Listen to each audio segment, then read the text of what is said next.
Olá pessoal, bem-vindos novamente ao canal Direito Eleitoral Descomplicado. Eu sou Samuel Albuquerque e hoje eu trago para vocês mais um tema de grande relevância no universo do direito eleitoral.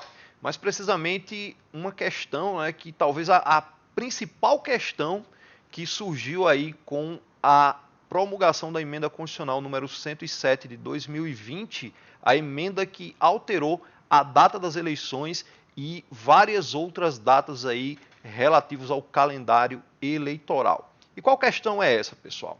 Cuida-se da questão que envolve aquelas pessoas que estão inelegíveis hoje, que estariam inelegíveis no dia 4 de outubro, mas que, com o adiamento das eleições para o dia 15 de novembro, o primeiro turno das eleições para o dia 15 de novembro de 2020, não mais estarão inelegíveis na data do pleito.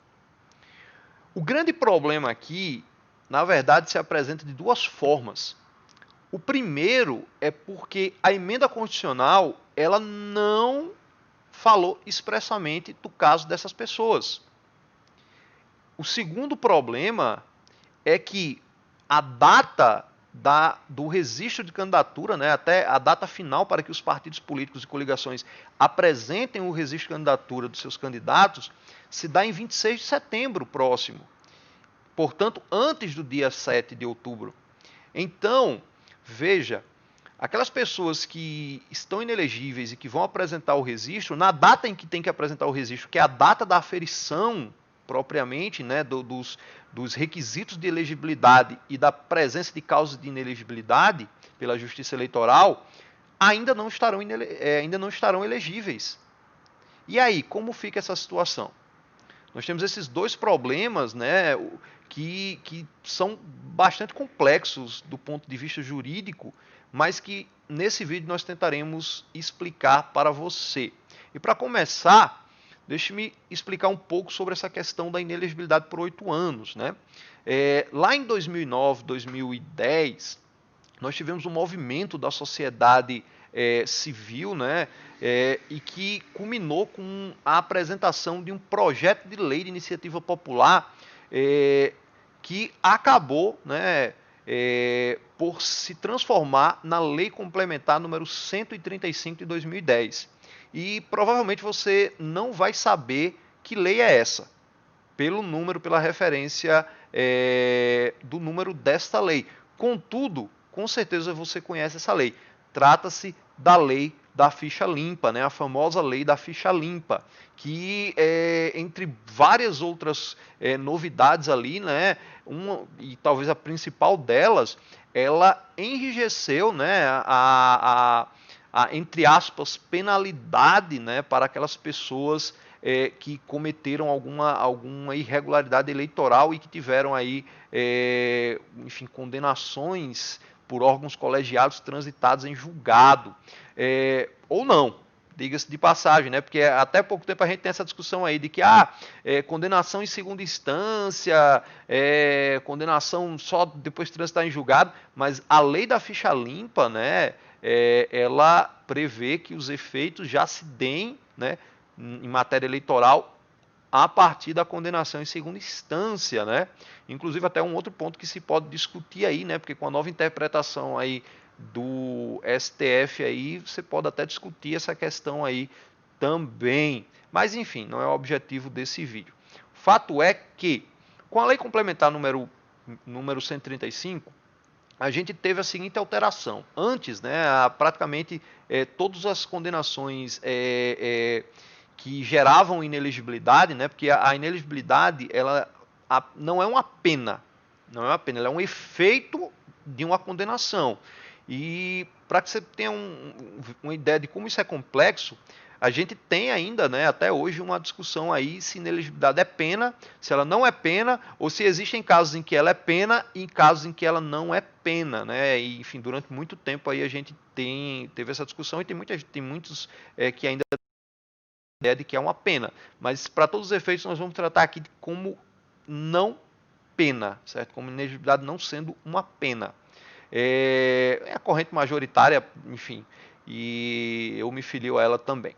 Mas o fato é que A inelegibilidade antes era basicamente 3 anos, né? Então, basicamente, se o sujeito ele foi condenado em 2000, inelegibilidade em relação à eleição de 2018, ele não poderia se candidatar em 2020, mas estaria livre para se candidatar em 2022.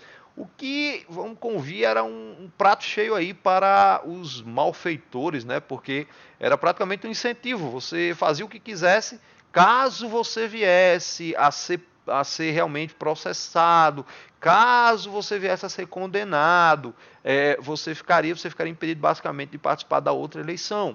E já na próxima você já poderia. Só que, com a lei da ficha limpa, essa inelegibilidade ela passou a ser de 8 anos, né, a contar da data da eleição.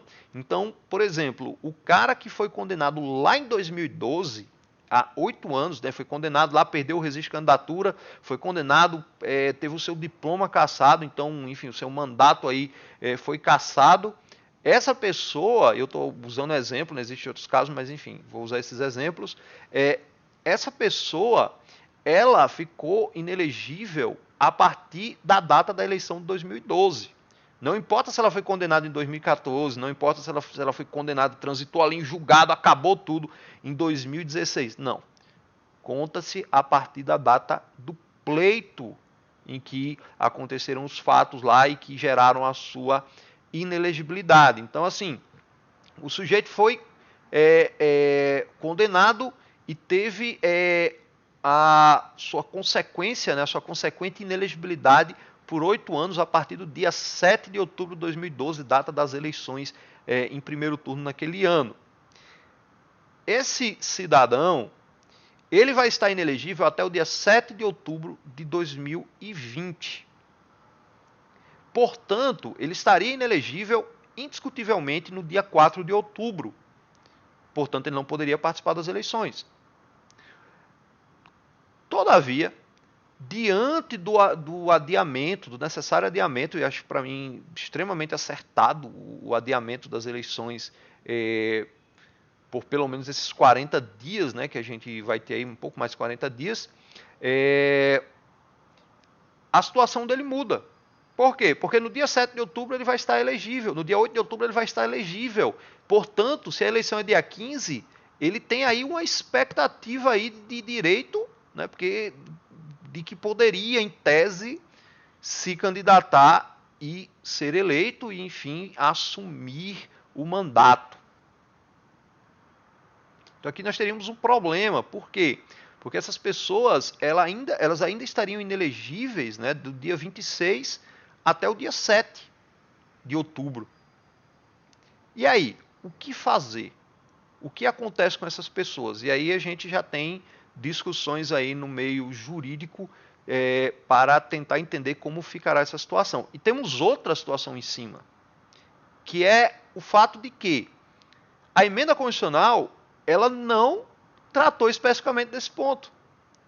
Logo, aqui a gente já teria um outro problema. Por quê? Porque lá na Constituição a gente tem um artigo 116, né? A gente até leu ontem, né? Ontem não, no vídeo passado com vocês, o artigo 16, perdão, da Constituição, ela diz que nenhuma norma eleitoral que for editada lá, que for inserida no universo jurídico, né, brasileiro, nenhuma norma ela entrará em vigor até um ano da sua inserção no sistema jurídico. E aí? Ah, Samir, mas eu me lembro que você disse que a emenda constitucional ela diz lá que esses prazos aí não estão sujeitos. Será que foi isso que eu disse? Vamos dar uma olhadinha lá na emenda constitucional para a gente ver. E já estava até aqui, ó, separadinho para vocês. Artigo 2º, né, da emenda constitucional número 107, né? E o que é que diz, né, o artigo 2º? Ele vai dizer: não se aplica o artigo 116 da Constituição Federal ao disposto nessa emenda constitucional. Perfeito. O problema é que a emenda constitucional ela não tratou do caso dessas pessoas inelegíveis. E aí, você gerou aqui uma dúvida, enfim, geral, né? Enfim, no âmbito aí, jurídico eleitoral. Inclusive, vários eleitoralistas estão discutindo esse tema.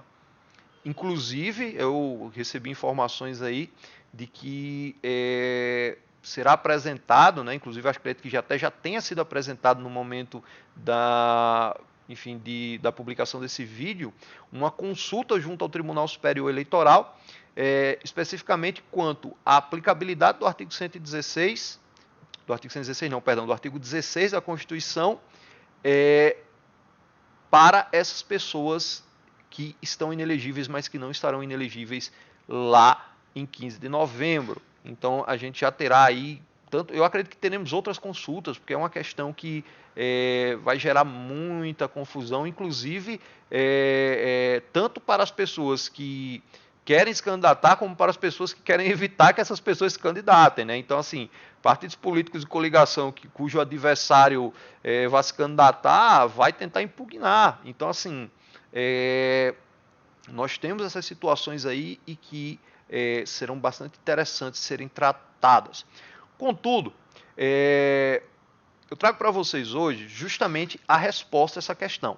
Então, de cara, de plano, eu já vou dizer para vocês. Poderão se candidatar. Poderão se candidatar. Ah, mas o registro de candidatura é aferido antes. E aí, como é que vai ser? Vou mostrar para vocês aqui que desde 2013, certo? Veja bem, de 2013, o Tribunal Superior Eleitoral ele já havia esclarecido o entendimento quanto a essa questão. Vou dizer também que, Sami, a sua opinião pessoal deveria ser? Eu diria que não. Se fosse para levar em consideração a minha opinião, eu acho o seguinte, está presente no momento do registro de candidatura as condições? Não estão. Existe alguma questão superveniente? Surgiu ali, beleza, houve o registro, o cara teve o registro indeferido. Surgiu alguma situação aí do nada, enfim, que alterou essa situação? Não. Então não fica, não, surgiu, beleza, então vai poder se candidatar e vai ser aprovado o seu registro posterior.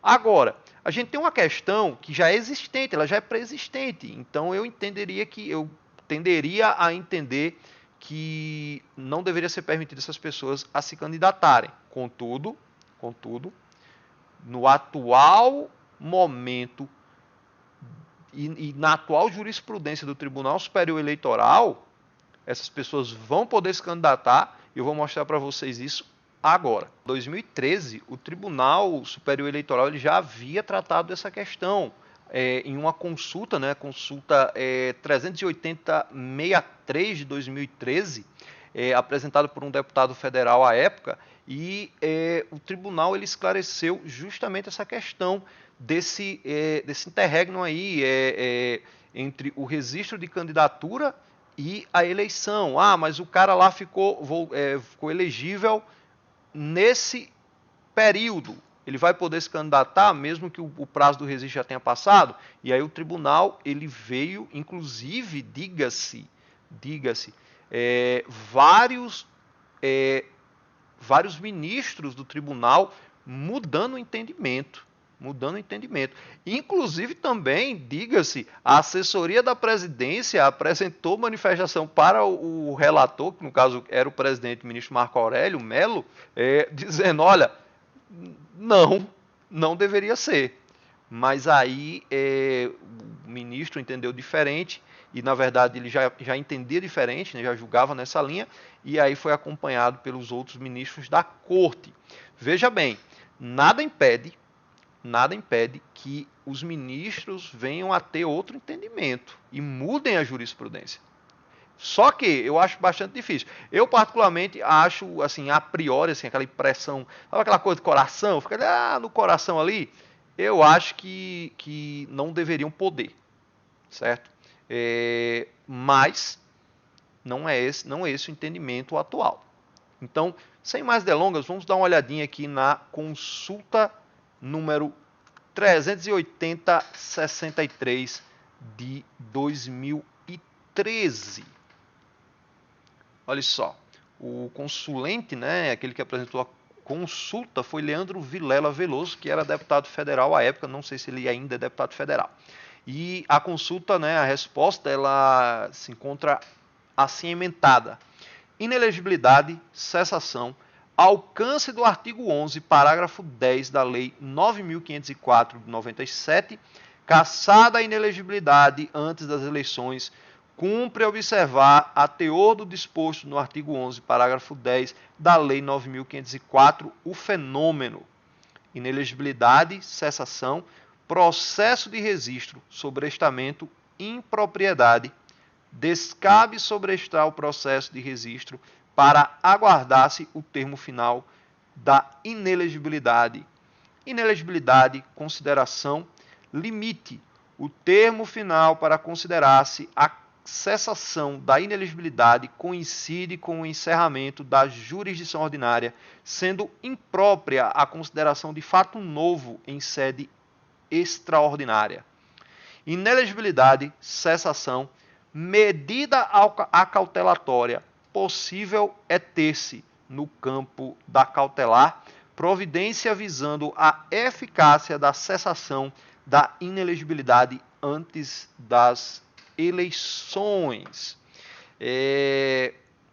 Particularmente não gosto muito do estilo do ministro Marco Aurélio de emendar, mas enfim, está aí. Então, basicamente, gente, o que é que se colocou aqui? Se colocou que, na verdade, uma possibilidade que a gente tem já na lei das eleições, né? Lembre-se, a lei número 9.504 é a lei das eleições, né?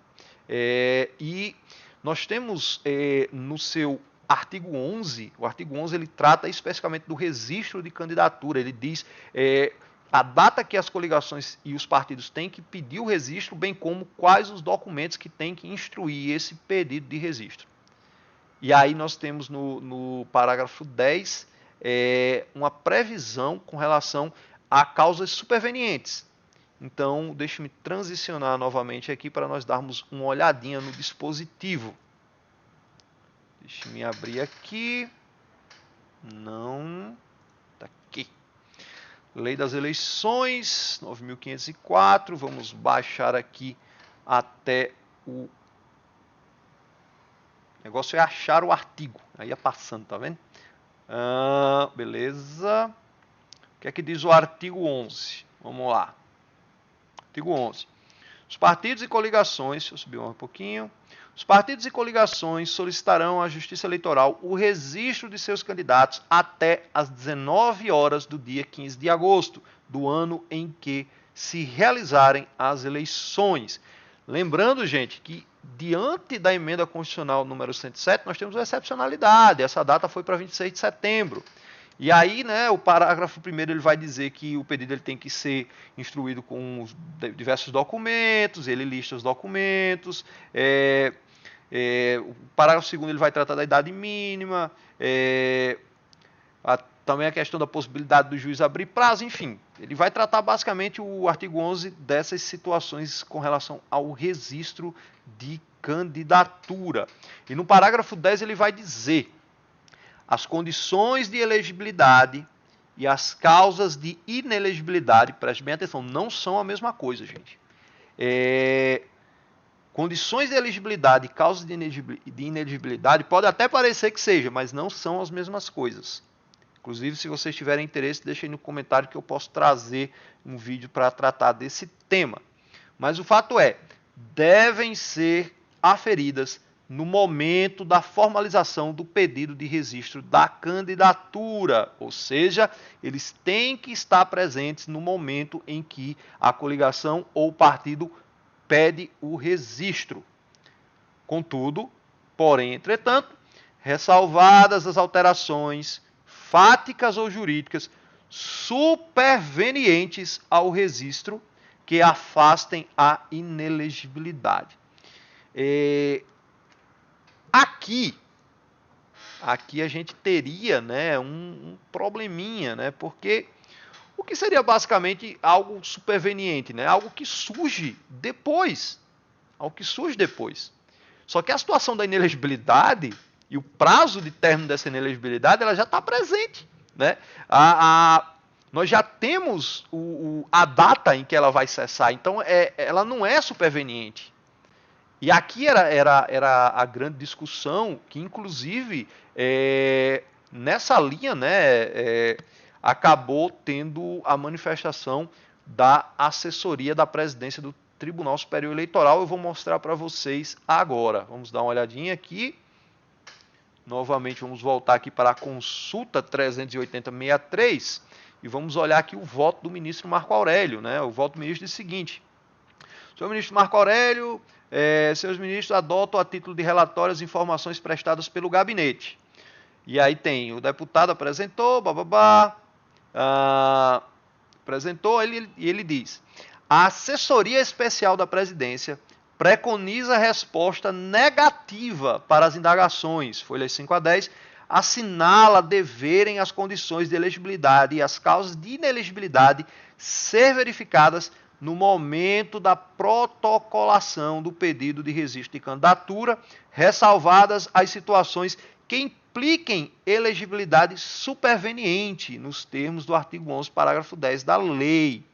Assevera não atrair a incidência da exceção contida na parte final do citado dispositivo legal o hipotético transcurso do lapso temporal relativo à restrição da capacidade eleitoral passiva após o requerimento do registro. Menciona as decisões desse tribunal no recurso especial eleitoral 16.512, relator ministro Arnaldo Vessiani, um dos grandes ministros advogados que passaram pelo TSE, diga-se, e no agravo regimental, no recurso especial eleitoral número 27.756, relator ministro Henrique Neves, outro grande advogado, grande ministro daquela corte, né, que passou por aquela corte. Alude ao voto da ministra Laurita Vaz no julgamento do recurso especial eleitoral 7.427. Bem, como vocês podem ver, a área técnica, né, do Tribunal Superior Eleitoral, né, enfim, da assessoria especial junto à presidência, só aqui não teria fato superveniente não, ministro. O negócio aqui é outro. Só que, apesar disso, né, o ministro Marco Aurélio ele acabou votando no sentido da permissão da participação no pleito dessas pessoas, né, nos pleitos que, enfim, estiverem nessa situação, a inelegibilidade cessando em momento anterior à eleição, porém posterior ao registro de candidatura. E, inclusive, se discutiu também nessa consulta a questão de quais os procedimentos que se poderiam adotar. Só que aqui, particularmente, eu acho extremamente complicado, né? Se você vai aplicar o parágrafo 10 do artigo 11 da Lei das Eleições, ora, o juiz, ao verificar que o registro, que a inelegibilidade cessaria em tal data,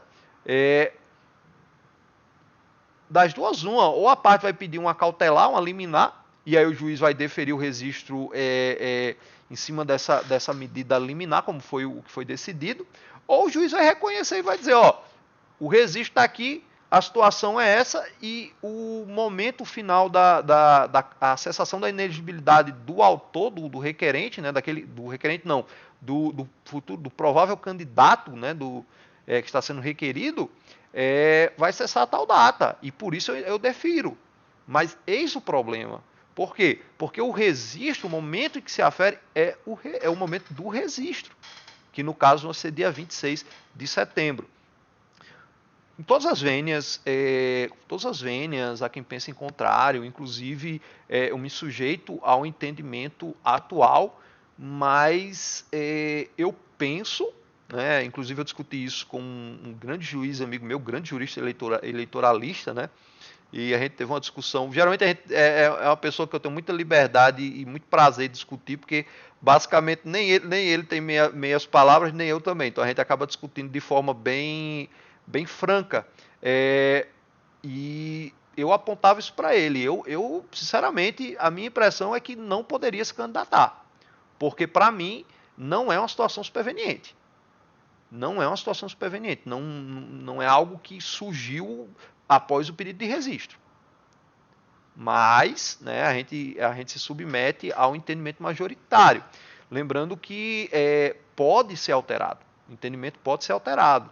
Inclusive, eu acho que nós teremos diversas consultas junto ao Tribunal Superior Eleitoral em cima dessa questão.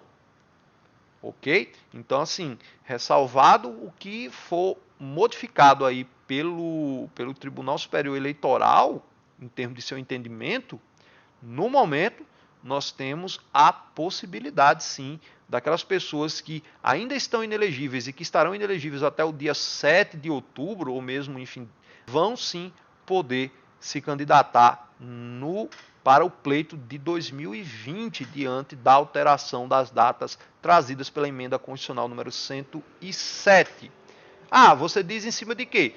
Digo em cima da manifestação do Tribunal Superior Eleitoral na consulta número 380-63 de 2013, bem como no texto do parágrafo 10º do artigo 11 da Lei das Eleições. Ok? Bem, é isso que eu tinha para trazer para vocês. Eu espero que realmente tenha ajudado, tenha esclarecido, enfim, a dúvida. E, enfim, se tiver qualquer dúvida, posta aí, qualquer questionamento, deixa nos comentários aí o que tu quer que a gente traga aí para falar no canal. E, enfim, nós tentaremos trazer aí da melhor forma possível e da forma mais objetiva possível. Até a próxima, valeu, obrigado, fui!